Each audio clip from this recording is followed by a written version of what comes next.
You probably picture the samurai as noble warriors in shining armor. But the reality was often closer to constant hunger, brutal rules, and an early grave. Today we'll walk through 5 brutal truths about samurai life that most romantic retellings leave out. From childhood training to political danger, these realities shaped daily life in ways few modern viewers see. By the end, you'll understand why being a samurai often meant trading freedom for a painful kind of prestige. If you were born into a samurai family, your life path was essentially decided for you at birth. From your very first steps, elders measured you against a family ideal, a future carved out by rank and duty. Training began at dawn and rarely stopped. Boys spent long days on sword drills, archery practice, riding lessons, and rigid etiquette drills, often in cold, wet, or exhausting conditions. There were no career fairs or second chances. Learning was a long, harsh apprenticeship where mistakes meant lasting shame. That pressure didn't belong only to the child, it belonged to the whole household. A son's failure could stain a family crest and limit opportunities for siblings, marriages, or even land tenure. Shame wasn't private, it was public currency, traded in gossip, weddings, and village reputation. Imagine growing up under that constant weight, where every error echoed across generations. The result was quiet desperation for many, anxiety, loss of agency, and the sense that life was chosen for you, not by you. Contrary to the lavish images, many lower-ranked samurai were poor. Their pay often came as rice stipends from a lord, enough in good years, useless in bad ones. If harvests failed, there was no safety net.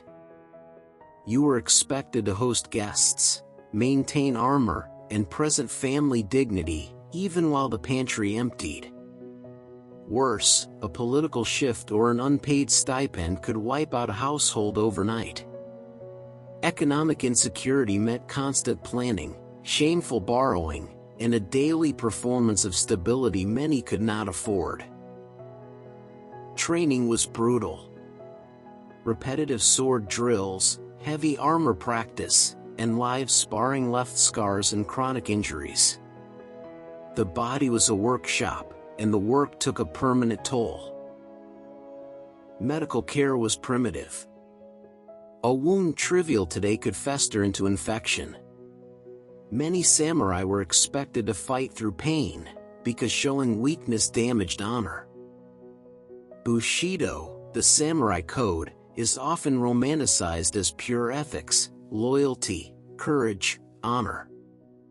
Those values existed, but the code also enforced strict social rules that governed speech, marriage, and even what jobs you could take. Shame and public judgment enforced conformity. Public disgrace could ruin marriages, reduce prospects, and invite violent retaliation. In extreme cases, ritual suicide, seppuku, was used to restore honor or escape public humiliation. Samurai lived tied to their lord's fortunes.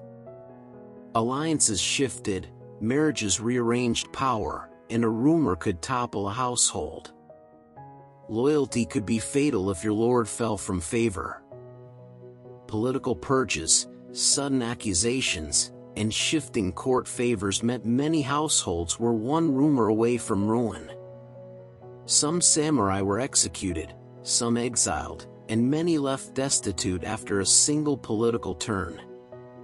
So, yes, samurai had ceremony, armor, and a code to live by. But those things masked everyday realities: hunger, injury, social pressure, and political terror. The romantic image leaves out the daily grind and the personal cost many paid in silence. If you want a deep dive, a translated diary of a low-ranking samurai, a closer look at injury care, or the economics of rice stipends, type samurai in the comments and I'll make a follow-up. Hit subscribe for more unromantic history. Thanks for watching.